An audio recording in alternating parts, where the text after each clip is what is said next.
fans around the world every 7th of July since 2008. The Beatles drummer marked the occasion in Beverly Hills, surrounded by family, friends and fellow musicians. Now, among those in attendance were his wife Barbara Bach, son Zach Starkey and longtime friend and Eagles guitarist Joe Walsh. Here's more. And well, that's all we have for you this Tuesday on the World Report. Take care and have a wonderful day.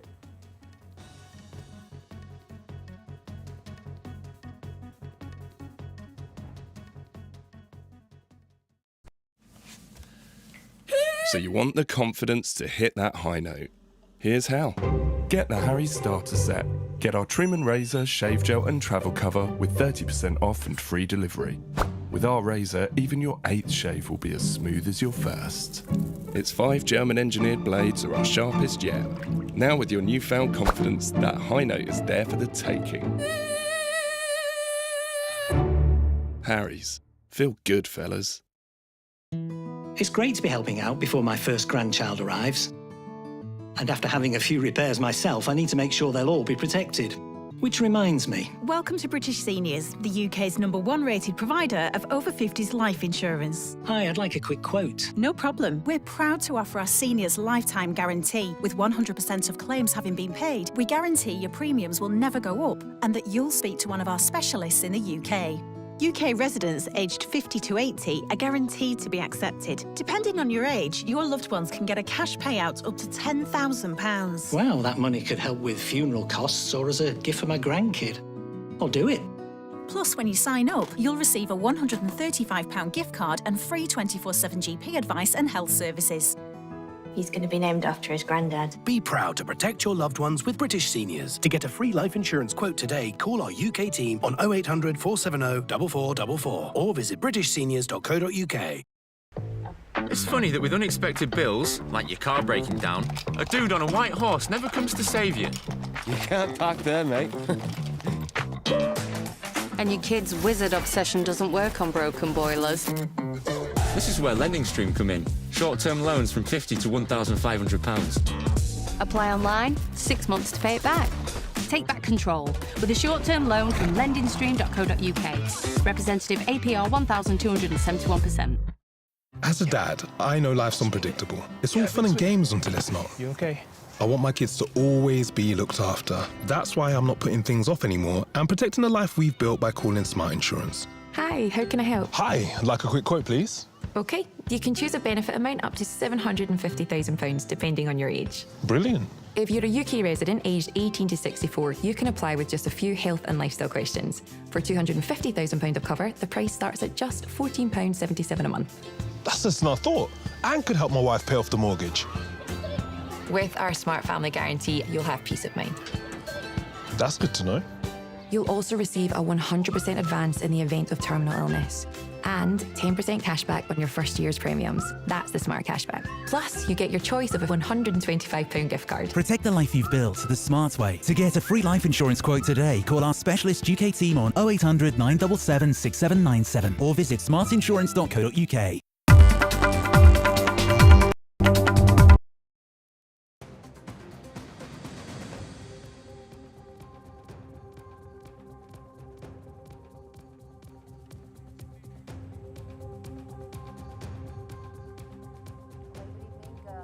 You're watching India Global. I'm Gauri Dwivedi. The next 30 minutes, we get you all the big stories from around the world that impact India. But first up, as always, we start with the headlines.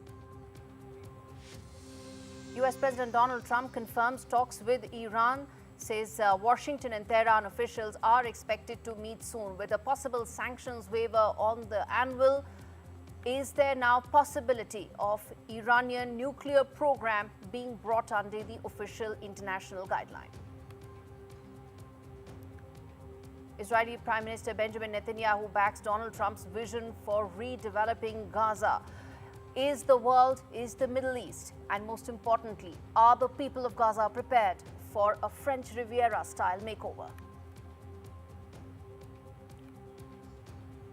Is it Liberation Day 2.0 as Donald Trump slaps new tariffs on 14 countries, even as India and US inch closer to making a potential trade deal?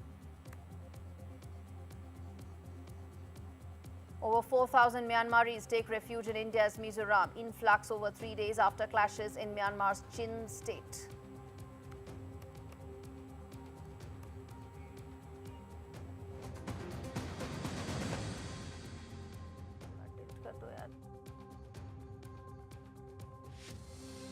Viewers, the top story on the show on India Global today. In a major development, US President Donald Trump has said the US and Iranian officials are expected to meet soon, signaling a return to diplomacy following the recent American airstrikes on Iranian nuclear facilities and Tehran's retaliatory attacks.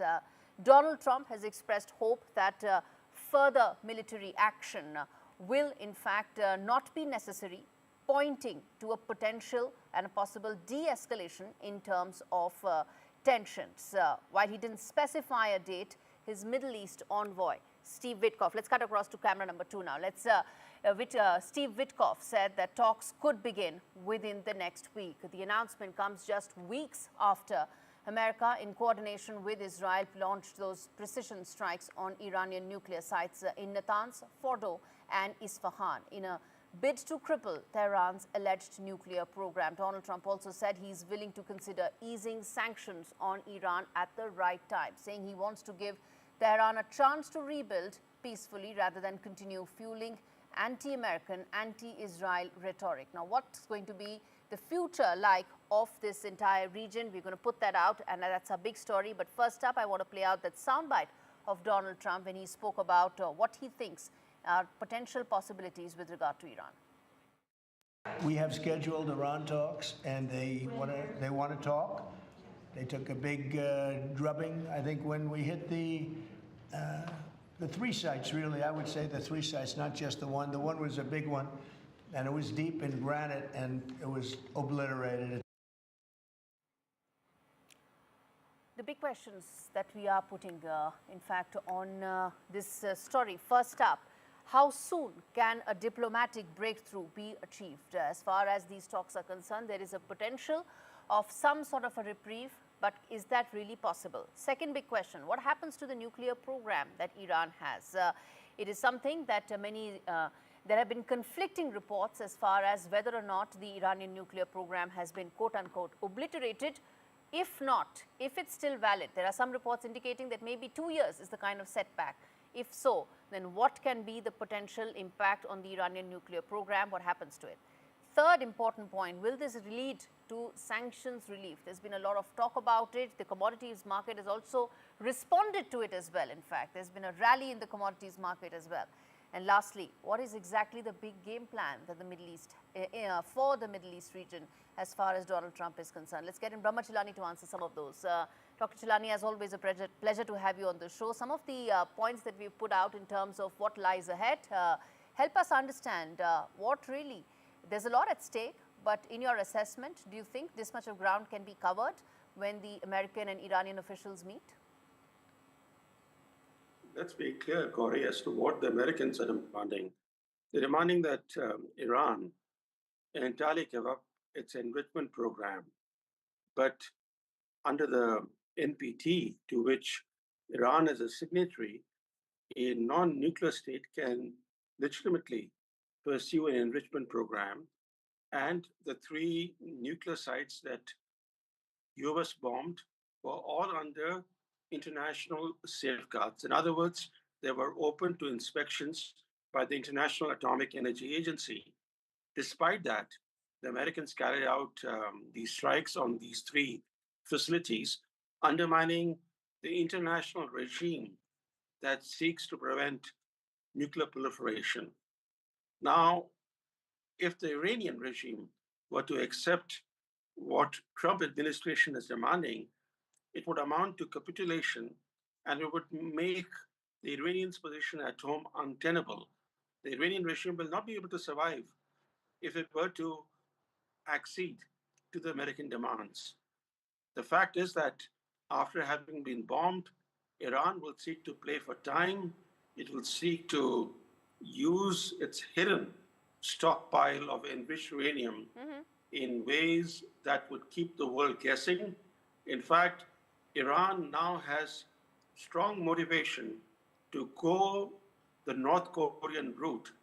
In 2003, North Korea left the NPT, terminated all IAEA inspections of its program, and then after a while, it exploded a nuclear weapons device. So what you're saying is these are delaying tactics, these are time-buying tactics on Iran's side.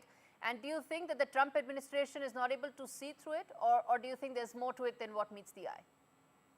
Well, Trump lives in a fantasy world of his own. He thinks that having bombed Iran, that Iran will have no option but to capitulate to American demands.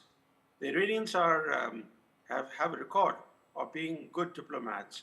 They have been quite skilled in diplomacy. And we've seen that over many years that they have taken the US on a winding route without giving up their nuclear program. And I think they will continue to seek to buy time. Trump, of course, is a man in a hurry. There is no way any kind of deal can be stitched together in a short period of time. Let me then ask you this question, Dr. Jilani. In terms of sanctions relief, it's been put on the table. Do you think that that's a carrot, or do you think that's a real possibility right now? Because it impacts the world, it impacts India as well. We've been buying a lot of oil from Iran till those sanctions came into place. Of course, now a third comes from Russia. But the larger point is that sanctions relief a possibility on the table? Well, if the sanctions were to be eased in any manner, Trump is not going to ease sanctions on Iranian oil because the beneficiaries will be China and India. He will, if a deal were to be clinched, and that is a big if, I doubt whether a deal would be clinched that would satisfy the Americans. But if that were to happen, if a deal were to be clinched, the sanctions relief will be in other areas. Financial sanctions, for example, could be eased. But on the oil front, because the US is seeking to enlarge its own exports, it's seeking a bigger share of the global oil market. It's seeking to, in fact, expand its oil exports to India. So the last thing that the US would do in a hypothetical situation where a deal is clinched is to ease sanctions on Iranian oil. All right, I'm going to leave it there. Dr. Brahma Jilani joining us live on what could be the potential as far as the US-Iran talks are concerned.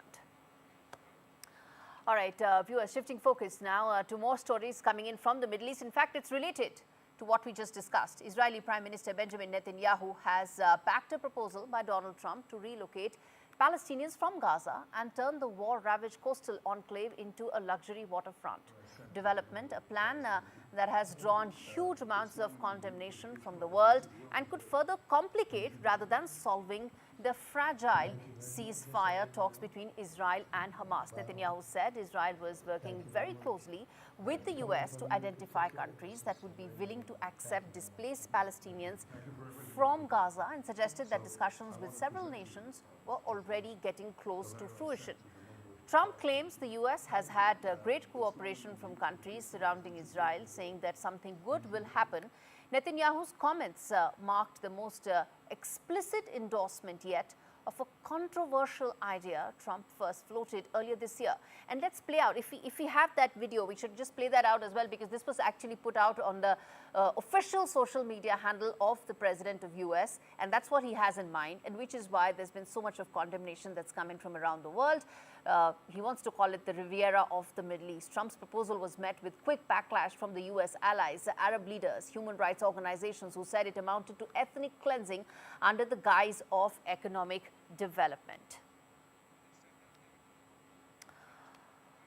All right, shifting focus now to major stories that are coming in from Myanmar, where heavy gunfire in the Chin State area has triggered one of the largest cross-border displacements this year. Over 4,000 civilians have crossed into Mizoram's Zohathar village in just 3 days. 5 Indian homes and 1 vehicle struck by stray bullets. A man from Saigon has drowned attempting to return mid-conflict. Meanwhile, Assam Rifles have sealed this border gate.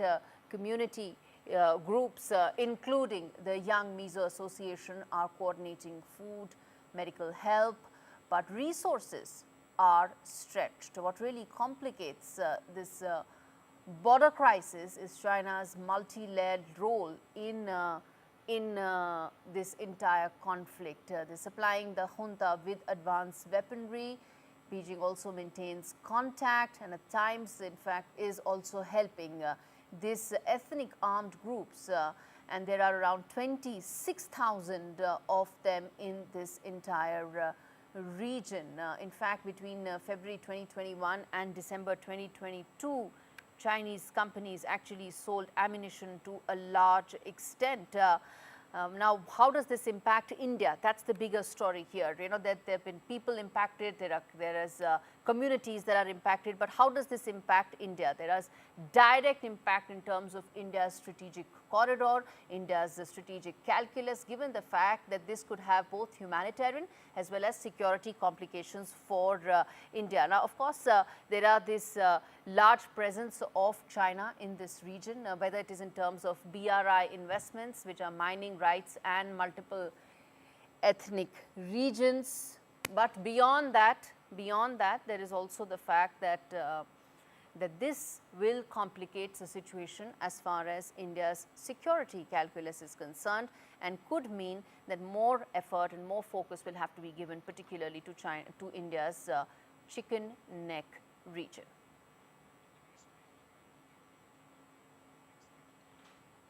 Turning attention now to the other story. Liberation Day 2.0, Trump has just slapped new tariffs on 14 countries with some as high as 40%. There are Myanmar, Laos, Bangladesh, all of them. And let's put out, if we have those numbers, let's put that out for our viewers to see what is the kind of tariff hikes that they're all staring at. 40% for Myanmar and Laos.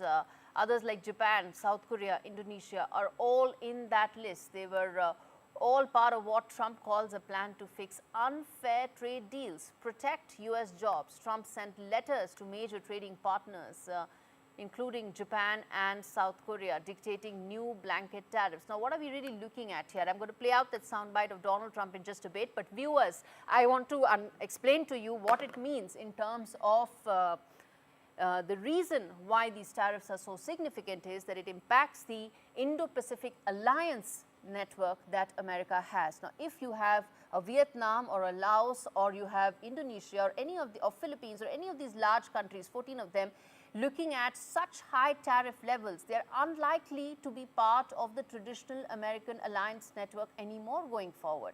And if that gets stretched further, that allows the possibility of China coming into it, because the Indo-Pacific model that US has right now is already being tested with enough and more presence of China, both in terms of deep strategic interests and also large amount of investments. In the backdrop of that, these Liberation Day 2.0 tariffs are going to stretch the American arc of strategic calculus in the Indo-Pacific even more. Let's play out Donald Trump on that.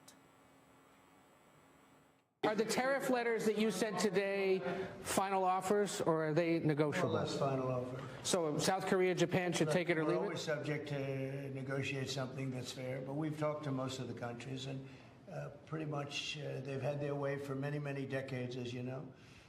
And it was time that we just wanted fairness. This is not really equitable from our standpoint, because it's just a small token by comparison to the damage that's been done over the years. But we had no other president that was willing to do this. I did it in my first term with China and others. We took in hundreds of billions of dollars of tariffs. No inflation, the most successful period of time that we've ever had financially in the country. The first term. I think this term is going to be much better, even much better than that. That was the best ever, and this is going to be, I think, substantially better. And we're on the way to doing that. Now, while Donald Trump slapped tariffs on 14 countries, he said Washington was close to making a trade deal with India. Now, trade negotiators from Washington and New Delhi have been really pushing to finalize a trade deal for some time now, reduce the tariffs for some time, but disagreements have been there, whether it is in terms of dairy, whether it is in terms of agriculture, or also the fact that a lot of Indian negotiators, most of them feel that there's not commensurate give and take that's happening, which is why the process is being delayed.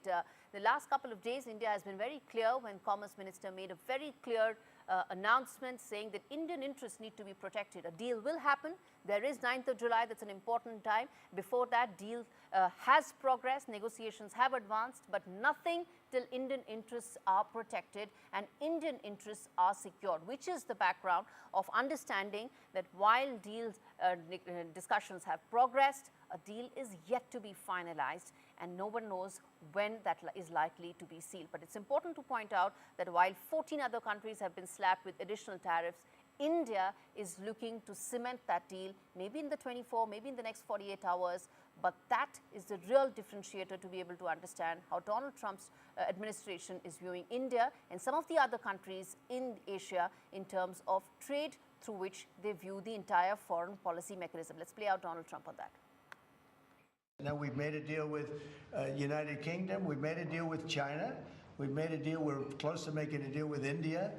Others we met with, and we don't think we're going to be able to make a deal, so we just send them a letter. All right, I'm now going to turn attention to a story that is something that's important, viewers, to really understand what's happening. Now, 2 days back, the Indian Deputy Army Chief made it absolutely clear that what happened during Operation Sindoor was Pakistan at the forefront, but China at the background, and led equally by Turkey as well. Now, China and Turkey were colluding with Pakistan to assist in intel, providing real-time details. China also provide ammunition. Remember, Pakistan was the laboratory of Chinese weapons and ammunition. What was Turkey doing? Turkey was providing drones. Turkey was providing assistance as well. Now, in the backdrop of that, suddenly you have both Pakistan and China going on back foot. Both of them have come out with statements saying they had nothing to do with this. China has in fact even went on to say that the India-China relationship is at a very advanced and at a level at which they feel it going forward. Suddenly they want to not take this any forward, at least in the public domain. As for Pakistan, Pakistan has come out with a statement where Asim Munir, the army chief, has actually said something to the effect factually incorrect. There is nothing about Pakistan that can be taken on face value, viewers. And I will only go by what my Indian Army Deputy Chief has said, that Pakistan and China have colluded along with Turkey when it came to Operation Sindoor. Why is this important? Why is it that they are going around making these claims? Because for the international community to understand that if this is the collusion that they are doing right now, it has serious implications, not just for India, but for this entire region, which is why China and then Pakistan are being forced to come out with these half statements. They're not going to cut ice. India knows very well that there is a two-front war, and in fact it's now 2+1. Turkey and Turkey's interests and where they are aligned are also now very clear for India. India is well prepared. Our defense, our strategic calculus is completely focused on ensuring that whether it's a two-front war or a three-front war, we'll be prepared. As for Pakistan and China, this is optics, viewers. This is a reason why they are coming out with these statements. These optics are meant for the international community, and which is where they are really directed at. As for India, it's nothing but just filibuster. Staying with China, in fact, this is a story that many need to now know about, which is regarding a 38-year-old man in China who's gained attention on social media for being the food delivery worker with the highest education level. What has happened? He is now someone who's had an Oxford degree but failed to find a suitable job. He is holding multiple degrees from top universities, whether it's Tsinghua University, from where he completed his bachelor's in chemistry, and then of course a master's degree from Peking, which is the best university in China. He hasn't found a job. He's also got a PhD in biology from Nanyang University, then a degree from Oxford. Now, while he went around collecting degrees, what is it that he's not been able to get? A job. He's now a food delivery rider. Nothing wrong with that. But why is it that the famed Chinese economic model, which is being talked around the world about how this is the biggest economic engine in the world, is not able to provide highly educated people commensurate jobs? Is there something now wrong with the Chinese economic model? Is there something in terms of the fact that now Xi Jinping has not been able to solve the essential problem that the Chinese economy is facing, which is deflation, which is slowing economic growth?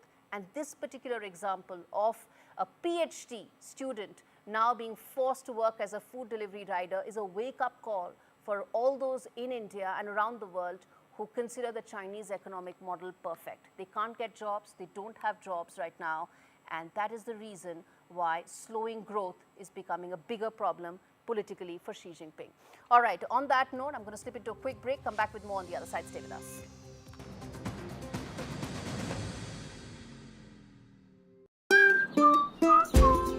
I've bought cars on finance, so I've made my claim. My lenders charge hidden commissions. I've made my claim. I could be owed thousands. I've made my claim. I've made my claim. I've made my claim. It's so quick and simple. You could be owed thousands in hidden commissions from vehicles bought on finance since 2007, even without the details. I've made my claim. Trust myclaimgroup.co.uk. Claims made simple. John from work said it's a lovely hike. Right, Rosie, can I have the boots bag? No, I meant the hiking boots bag. Did we not bring it? Discover new beauty must-haves at Boots. That's your summer sorted. Vodafone's summer sale is now on. Save up to £984 with the Samsung Galaxy S25 when you trade in.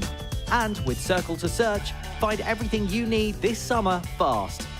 Hurry, ends 10th of July. Go online or in-store today. Vodafone.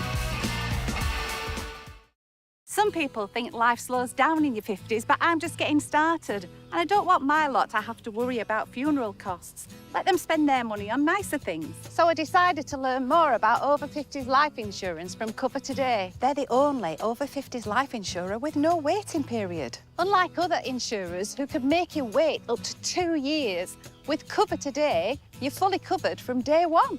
And you're covered for the whole of your life. Unlike other things in life, the price never goes up. Go online or talk to their friendly UK team in just one phone call. Cover Today are the only over 50s life insurer with no waiting period. And no annoying trips to the doctors either. Plus, you get your choice of a £125 gift card. Now I'm with Cover Today, I can get on with something much more interesting. To get a free life insurance quote, call our friendly UK team on 0800 470 4474 or visit covertoday.co.uk. At Green Flag, we don't just save motorists at the roadside, we'll also save you money by halving your AA or RAC renewal when you get our most similar UK vehicle cover. If it isn't half your original renewal price, let us know and we'll pay you the difference. Green Flag's got you. Search Green Flag. Discover the finest quality made-to-measure blinds, shutters and curtains at Blinds Direct. A huge selection of beautiful window dressings to suit every room. Handmade here in the UK with a 5-year guarantee for your peace of mind. Order your free samples today and choose your perfect design. Exclusively online, delivered direct to your door. Shop now for an extra 20% off and free delivery at blindsdirect.co.uk.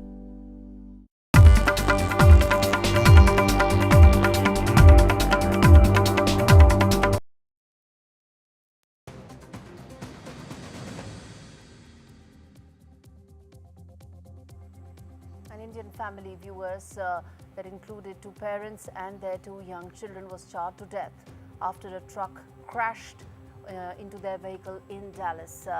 They are from Hyderabad. They had gone to the US on a vacation, were meeting their friends and family, and were coming back from Atlanta to Dallas when this shocker of an incident took place. And Uma Sudhir, my colleague, has spoken to the family of these victims. Listen into what she has to say. Extremely tragic incident of these 4 members of an Indian family who died because their car went up in flames. What we understand is that Sri Venkat and his wife Tejaswini, along with their 2 children, 2 school-going children, had gone on a holiday to the US, and they had gone to spend a week at Atlanta with some relatives. And when they were returning from Atlanta to Dallas in a car, we understand that their car met with a head-on collision with a mini truck in a place called Greene County. The truck is said to have been coming in the wrong direction, and the impact of the accident was such that the car went up in flames and there was no opportunity for anyone inside to escape the fire. So while people passing by have shot certain videos of the car going up in flames, no one could be saved from the car, and therefore the police there saying that they will be conducting DNA analysis of whatever bones or other materials that are left before handing over the mortal remains to the family. In Hyderabad, where the family is said to have resided at Kompally, which is called also Suchitra, in that area I spoke to the local inspector, and he said that while they have information about the accident and the place where they were residing, no one had come forward to seek any kind of a help from the local police as of now. All right, viewers, Axiom formation is currently underway. It's been nearly 2 weeks since Shubhanshu Shukla has been at the International Space Station. As we wrap things up on this edition of India Global, we leave you with this latest video released by Axiom. Grace crew, welcome aboard the International Space Station. The best part about being a commander on a mission with all rookies is you get to watch the rookies go through it for the first time. For me, as an engineer and a scientist, this is an ultimate scientific laboratory where we come to do science, to test our technologies of our countries, to do technology demonstrators and science outreach that I can't wait to do. And my heart is so full.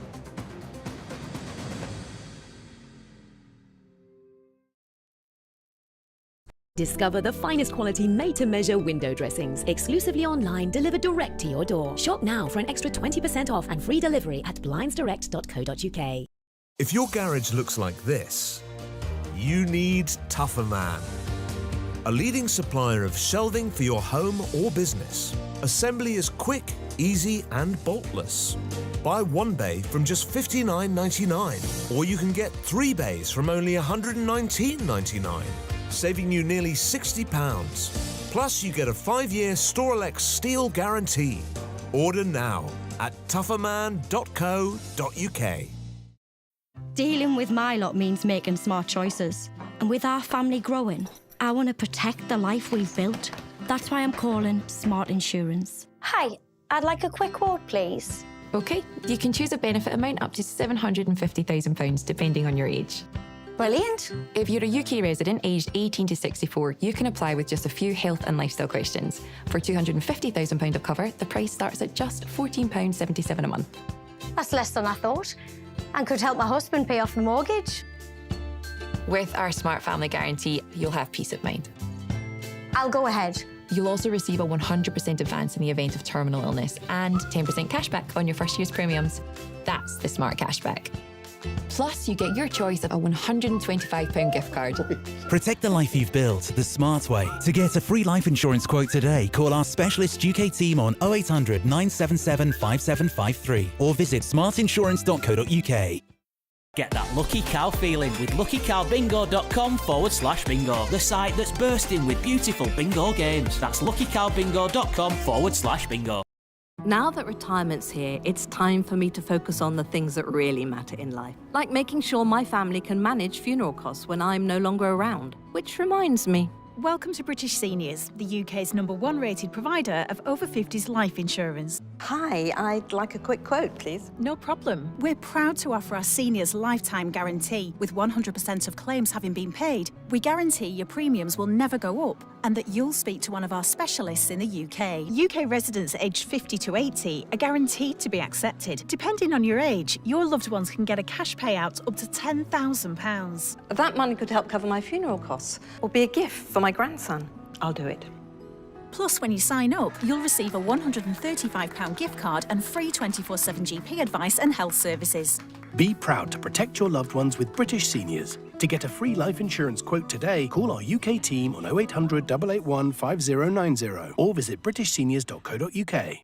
Your personalised car insurance deals from Auto Sergei, already done for you. Simples. Just make it simples with Compare the Market. People who are still protesting, but now situation is normal and it will be back to normal in some more time. Right, Paras, stay on with us. Remember earlier this morning when the protests had started, an MNS leader was detained. Now, that of course has again raised questions. The MNS in fact saying that and questioning why their leader was detained a night before and not after the protest took place. So the police have clarified, saying that the detentions that took place earlier were preventive detentions. And remember, as of now, the MNS workers who were detained from the protest site earlier, where they didn't have permission to protest, have now been taken away to another location where they've been asked to protest, where they have been given the permission to protest. But earlier, of course, many MNS workers were detained and were in the pretext of protesting, and it was in fact preventive, is what the police said. As far as what the administration is saying, Fadnavis as well as Yogesh Kadam, most of the police officers as well, have said that there was never a permission that was denied to MNS. In fact, MNS was asked to continue their protest at a different location. Earlier as well, they were requested to conduct their protest at a different location and not use the route that they had originally decided on. Now, Fadnavis as well had in fact said that, that as far as the protests are concerned, the first route that they chose was not right, and that the second route, or the route that they are now protesting on, is the right one, and MNS refused to hold a meeting with the police as well.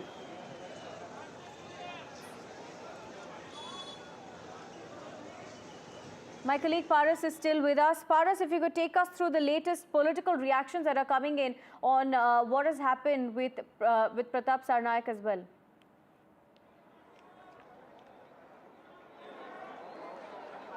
So I'm continuously trying to say that Pratap Sarnaik spoke in the morning to the media people, and he said that the Mira Road police should give permission to MNS Karyakartas to do the protest, as there was some issues with the route that they had given to Mumbai, to Mira Road police. In this entire matter, there was route decided by MNS Karyakartas that they will start the march, this whole thing from a place where Slabgate incident were happened, and from there they will come to Mira Road railway station, and there they will end this march. But by mean of some important things, as there are traffic situation also in Mira Road, with that police have to deal with the law and order situation. This was not possible, and this was denied by the Mira Road police. And after that, there were a situation which started occurring in the morning at the very place where Slabgate incident happened, and after that the permission was granted by Mira Road police, and from last 1 hour this whole MNS Karyakarta and many other people are protesting at the Mira Road railway station. In between that, Pratap Sarnaik, the transport minister of Maharashtra, also came to support MNS Karyakarta over this issue, but he was heckled out by MNS Karyakarta and many others who are protesting over here. They said that they don't want his support, and he left few minutes ago from here. Right, Paras, what exactly is the MNS now saying? Now, remember, Paras, a big question that's being raised at the moment is that the MNS wanted people to support and wanted people to respect the Marathi language. Now, Pratap Sarnaik had come out and said that he himself feels that he is a Marathi first and then a minister. And he was very emotionally tied to this identity as well. So he had gone there to support the MNS in their cause, but they ended up heckling him. Rightly said, there may be many reasons for that, but right now the reason is unknown why he was heckled out by MNS, because in this entire situation, one thing is clear, that the main topic for this entire thing is that the Marathi language and the Marathi people, which is the topic of the town right now. And as you had said, that Pratap Sarnaik, the transport minister of Maharashtra, has also said that, and he is very much emotionally with it, that Marathi language is very much important, and we should support this type of thing when it happens. So this is a situation where it is very much unknown why MNS Karyakarta heckled him out from here, but it will be officially out soon what has happened in this entire situation, when ruling party's political leader was trying to support MNS Karyakarta over this issue and what has happened. So it will be interesting to see. We have to wait and watch what will happen and what was the issue, why he was heckled. Right, Paris, take us through what's taking place on ground now that the MNS has gotten a place to protest. What's happening? So you can see there are 100 of people who are at Mira Road railway station. There are many people who has gathered around over here, and they are protesting over here. The 100 of people is continuous coming. There are people who was at the shop where the incident took place in the morning. They has also come after they were detained by the Mira Road police. Now people are continuously coming. Protest is still on. You can see the numbers, you can see the visuals, how much people have gathered for this issue, and they are continuously coming. Mira Road police is also continuously monitoring the situation that no law and order situation should happen over here. You can see at my left side that a whole army of police officials is here, and there are many more police officials who has been here, and they are monitoring the situation. Still here, protest is on. You can see the cheering from MNS Karyakarta. They are continuously still protesting. They are happy that they got the permission, and they are protesting on this entire issue. And protest will still go on for some more time. Right, Paris, did you get the opportunity to speak to some of the MNS workers there? What are they saying? Rightly said, from the morning I have spoken with so many of MNS Karyakarta, MNS worker. They only said that they are fighting for their motherland, they are fighting for their mother language, it's Marathi, and they are fighting for the Marathi language. If someone will disrespect Marathi, and if someone will not respect Marathi, they are going to react like that they had reacted a few days ago. So they were clear, they were unapologetic. They had said that they will react same as they has reacted if someone will not speak Marathi. If someone does not know Marathi, they have to learn, and if they want to stay in Maharashtra and Mumbai, they have to learn Marathi, and then they can stay. If they don't want to speak Marathi, the reaction will be done by Maharashtra Navnirman Sena, as they had always done.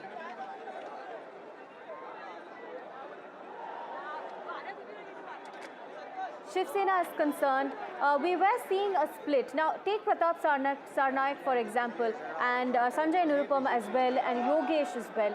We'd seen a split between them on their stance on the MNS. One of them saying that, yes, they should be allowed to protest. The other one saying that, yes, they may be allowed to protest, but they shouldn't be violent.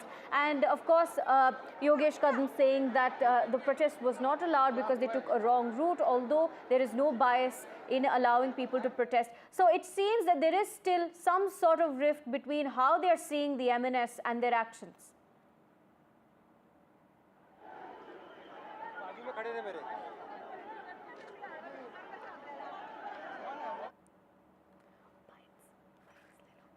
Now, in fact, let's quickly listen in to what Fadnavis had earlier said. Remember, to give you some context, Fadnavis